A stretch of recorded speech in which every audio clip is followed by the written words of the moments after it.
Fala pessoal, eu sou Mauro, economista do Porquê, e começa agora mais um episódio do Economista em Tudo.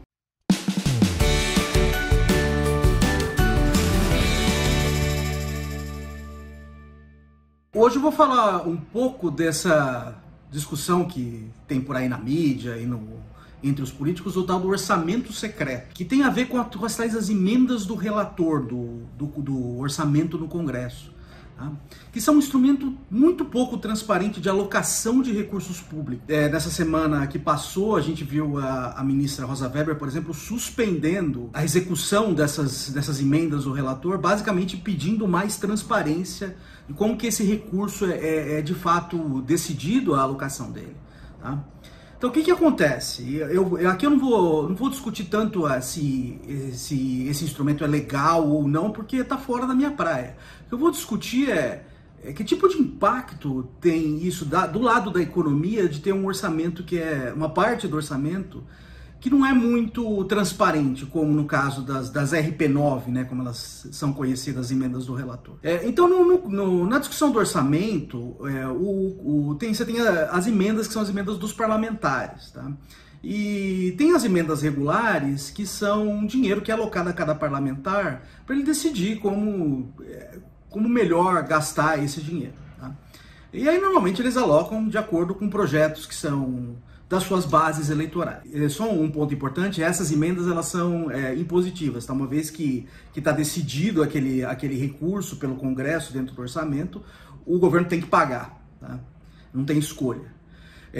Só que tem essas emendas novas agora, que são as RP9, que são a emenda do relator, que o Congresso lá no orçamento decide quanto que deveria ser gasto em determinadas rubricas, e aprova isso no orçamento, tá? Então, e são coisas genéricas, tipo pavimentação de ruas, tá? Ou construção de escolas. São coisas genéricas e não tem dado projeto específico, tá? Essas emendas elas não são impositivas, então o governo pode decidir quando pagar e quanto vai pagar no fim das contas, de acordo com cada projeto, tá? Então aí entra barganha política, tá? Para puxar a sardinha para determinado projeto. Então os deputados e senadores que são mais influentes e são próximos ao governo, eles conseguem puxar para o seu lado mais recursos, tá? Que eles usam para projetos que eles acham que são mais relevantes para eles, tá? Então, o que isso acarreta? Então, no fim das contas, a gente não sabe direito quem é que está influenciando a decisão de cada recurso e como financiar cada projeto aí no caso, tá? Não sabe direito, é opaco. E aí a gente viu a imprensa assim, divulgando informações, cavocando informações mesmo de quem de fato são os padrinhos desses projetos. Então tudo muito opaco no fim das contas, e é em cima disso que a decisão da ministra Rosa Weber tá girando, tá? E a gente viu aí na aprovação na semana passada, em primeiro turno, da PEC dos precatórios, a gente viu o governo liberando uma grana pesada aí em cima dessas emendas, em tese para viabilizar a aprovação da PEC, tá? E aí agora a gente viu a ministra Rosa Weber travando tudo isso, tá? Pedindo mais transparência em cima dessa alocação de recursos. Então, de novo, eu não vou discutir aqui se pode ou não pode, eu não sei, tá? Em termos jurídicos. Vou discutir aqui as implicações em termos de economia para esse tipo de instrumento, que é um instrumento super opaco. Então, acho que tem três coisas relevantes, coisas ruins, na verdade, que tem a ver com um orçamento mais não tão transparente, tá?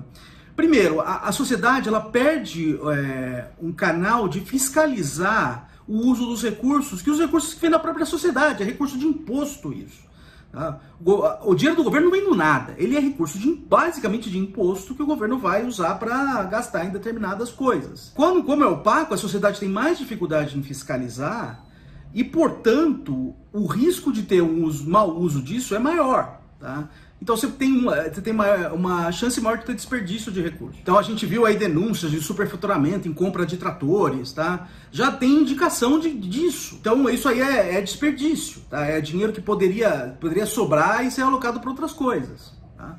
Tem um custo de oportunidade associado a esse recurso. Então essa é uma coisa que eu acho muito ruim. E aí eu acho que o filhote disso é a corrupção, né?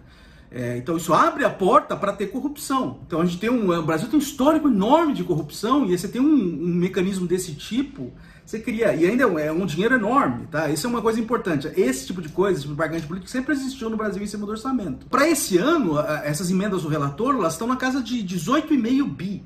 Tá? É mais da metade que o orçamento total das emendas de parlamentares. É uma coisa grande. E aí você tem essa abertura de porta para mau uso desse recurso e corrupção, é uma coisa muito ruim. Tá? Então essa é uma coisa que eu já vejo como um problema.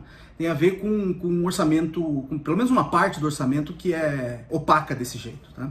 E a outra parte que tem a ver que foi divulgado pela imprensa, que a imprensa conseguiu cavocar em cima dessas informações que não estão livremente disponíveis para a sociedade olhar, é que boa parte desse recurso vai para a base aliada do governo.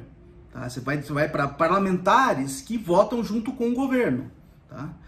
Então o que acontece? Como essa divisão ela não é equânime, ela é muito concentrada, na verdade, e em cima dos parlamentares que apoiam o governo, você dá uma vantagem para eles na próxima eleição. Tá? Então o que acontece? É ruim também para a competição eleitoral. Tá? Então você pode perpetuar aí políticos no poder, basicamente pelo poder que eles têm de segurar um pedaço do orçamento e garantir recursos para o seu curral eleitoral. Tá? E aí isso faz com que eles consigam se perpetuar com base num mecanismo desse tipo, e aí se dificulta a entrada de outros políticos nesse jogo por conta disso, tá? Porque outros políticos que estariam, por exemplo, desafiando esse político que está lá no poder, eles não têm esse instrumento na mão. Então você cria uma vantagem desproporcional para os políticos que estão lá. Então, de novo, aqui é ruim também para a competição política. E acho que uma coisa para a gente acompanhar nessa semana que está rolando, a discussão que vai ter no STF sobre isso, né, sobre essa decisão que foi monocrática da ministra Rosa Weber, então vai ser discutida agora pelo STF como um todo, e a gente vê aí também o impacto disso sobre a própria votação da PEC dos precatórios no segundo turno. Tá? Então vamos acompanhando, a gente fala mais sobre isso à medida que as coisas vão se desenrolando. É isso aí, pessoal, muito obrigado por ter assistido o vídeo, a gente volta a conversar mais na semana que vem. Dá uma olhada no nosso canal, tem bastante conteúdo lá, o endereço é www.porquê.com.br. A gente também está nas redes sociais, está aqui no YouTube, no Facebook, no Instagram e no Twitter.